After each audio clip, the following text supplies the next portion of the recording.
The bombshell reporting that House Republican leader Kevin McCarthy told colleagues in the days after the Capitol riot that President Trump, quote, bears responsibilities for his words and actions and that he would urge him to resign. McCarthy strongly denied those remarks, but then the New York Times posted the audio recordings. Here's ABC's chief Washington correspondent, Jonathan Karl. When the New York Times reported that Republican leader Kevin McCarthy was so outraged by Donald Trump's behavior on January 6th that he wanted him to resign, McCarthy flatly denied it, calling the report, quote, totally false and wrong.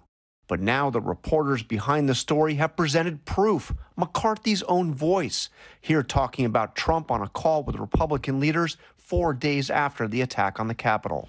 I've had it with this guy. What he did is unacceptable. Nobody can defend that, and nobody should defend it. And a day later, McCarthy said this in a call with House Republicans. But let me be very clear to all of you, and I've been very clear to the president.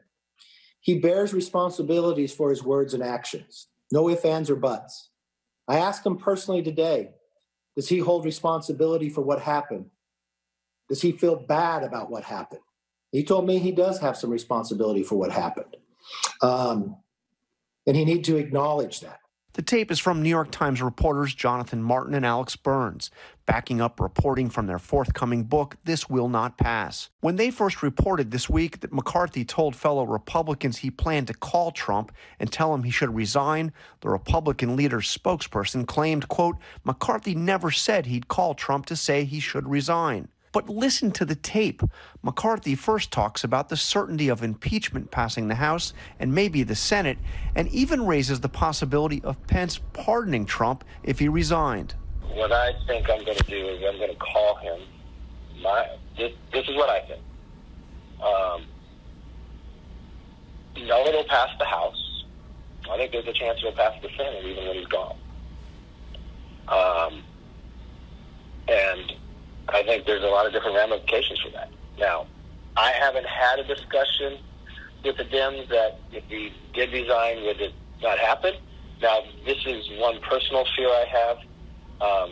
I do not want to get into any conversations about Pence pardoning. Again, I mean, the only discussion I would have with him is that I think this will pass, and it would be my recommendation he should resign.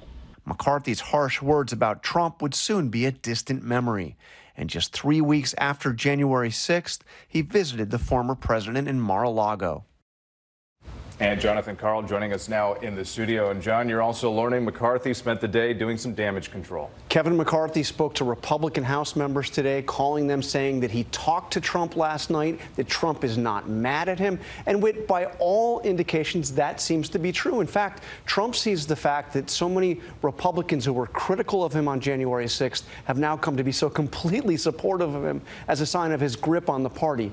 But make no mistake, Kevin McCarthy has to operate knowing that at any moment Trump could turn on him just like that. Now we'll see how this plays out in the coming weeks as well, John. Thank you. And we're also looking forward to seeing you at the anchor desk on Weekend GMA. We'll see you then. Thanks again, John.